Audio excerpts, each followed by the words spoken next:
Mahigit 6 na milyong trabaho. Kung maaari, 10 milyong trabaho. Opportunities for livelihood ang pangwalo sa 10-point agenda ng Pangulo. Kabilang dito ang pangakong pagbibigay ng 10 milyong trabaho mula noong 2004 hanggang 2010. Ayon sa datos ng National Statistics Office, nagkaroon ng halos 3.2 milyon lamang ang nagawa ng pamahalaan sa mga panahong ito. Yung 700,000 mo, kung isama ang underemployment na 20%, ay bababa pa yon. Kaya, I don't know, generous na siguro yung mga 40% or even 30%. Ngayong taon, nasa humigit kumulang 3 milyong Pilipino ang walang trabaho sa bansa. Isa na rito si Mang Kaddo, ama ni Kamar. Paminsan-minsay nagpapasada ng tricycle. Kumikita lamang ng 70 pesos kada araw. Ito ang pinagkakasya nilang mag-anak.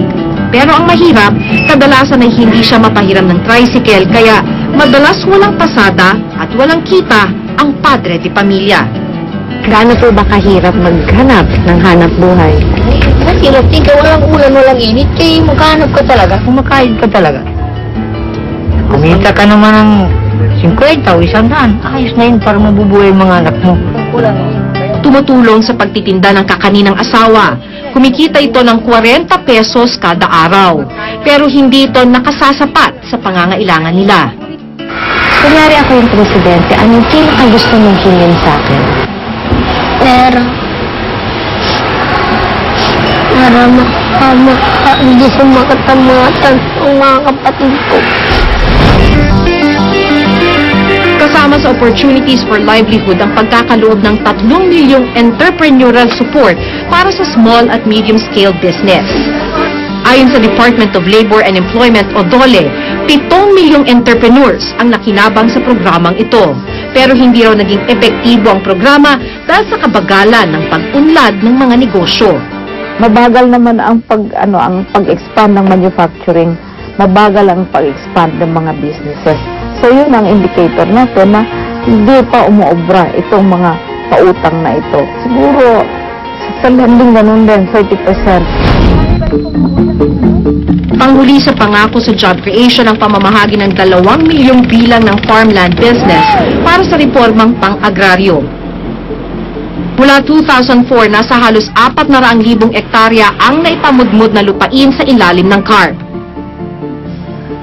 Sa pinakahuling tala, nananatiling higit sa 1 milyong ektarya pa ang kinakailangang ipamigay sa ilalim ng CARP. The agricultural sector is possibly the weakest sector in the economy right now. Ang pinaka-indicator din ay nag-i-import pa rin tayo ng rice eh. So failure pa din yan. Siguro kung 30% na rin yun, that is a very kind rating. Kung susumahin ang kabuuang grado, 30% para sa aspetong ito. Huwag nating kakalimutan, may global recession. Nawawalan ng trabaho ang milyong-milyong tao sa iba't ibang sulok ng mundo. Samantalang tayo naman, kahit papano, ay nag-gain pa rin tayo ng employment sa ating bansa.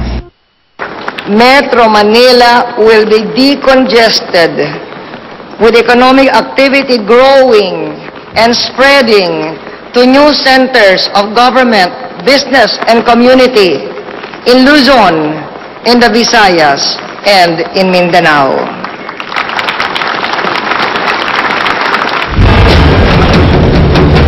Siksikan at usod pagong na trapiko, yan ang karaniwang tagpo sa Metro Manila.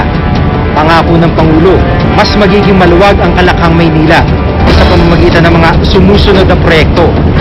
At una, ang paglilipat ng ilang ahensya ng gobyerno sa ilang probinsya. Mga 40 o 45. Hindi nga nagawa dahil kulang nga ang political will dahil alam mo naman, madi-displace yung mga empleyado. Ililipat mo sa Cebu ang DOT, medyo retrenchment ang mangyayari o kaya transfer. Pangalawa, ang paggawa ng MRT-LRT loop. Dito dadagdagan ng LRT Line 1 ng 3 istasyon sa EDSA. Balintawak Station, Roosevelt Station at North Station. Magtatayo ng Central Station kung saan magiging himpilan din ang MRT-3 at ang bubuing MRT-7.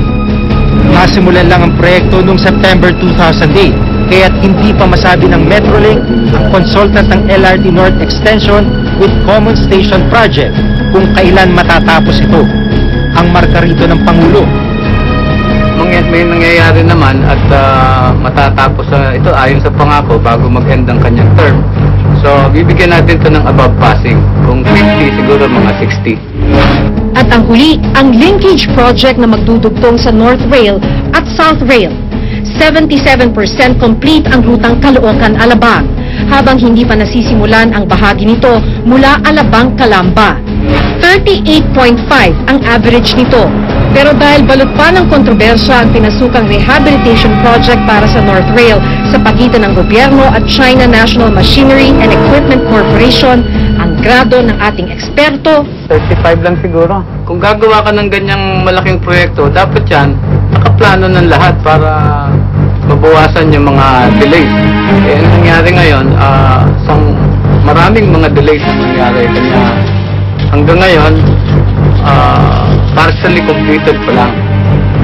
sa kabuuan ang grado ng Pangulo sa pagpapaluwag sa Metro Manila, 45%.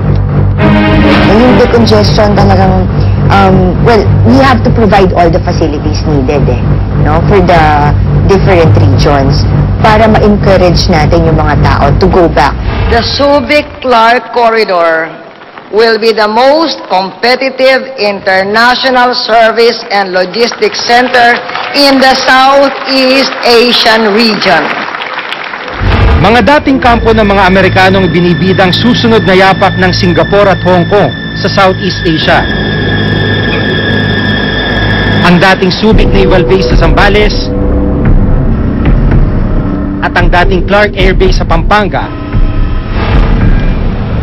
Para maisakatuparan nito, binuang Subic-Clark-Tarlac Expressway o SCTEX. Ang 94-kilometer expressway na ito ang pinakamahabang toll road sa bansa. Sa tulong ng Diosdado Macapagal Airport sa Clark at Seaport sa Subic, mas magiging madali ang paghatid ng mga produkto. Kalahating oras na lang kasi aabutin ang biyahe mula Subic hanggang Clark na dati aabot ng 2.5 oras. Ang grado ni Pangulong Arroyo sa SCTEX, 90 siguro. Alam ko hindi natapos yan, na-delay yan for 1 year eh. It should have been opened up earlier.